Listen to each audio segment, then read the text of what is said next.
Salutare! Hai să vă arăt o lucrare la care trebuie să tragem toți pereții la vinclu. Uitați, am plecat de la 0. Iar aici ajungem la 10-11 cm. În partea cealaltă, dacă se vede tot așa. Mergem mai departe. Grinzile sunt amorsate cu beton contact, centuri. Casa scării.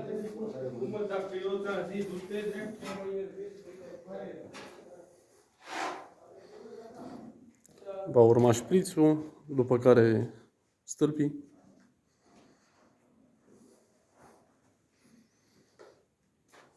Aici la fel. Tot așa, am plecat la 0. Pe peretele acesta va veni mobila. Deci trebuie să avem vincul neapărat.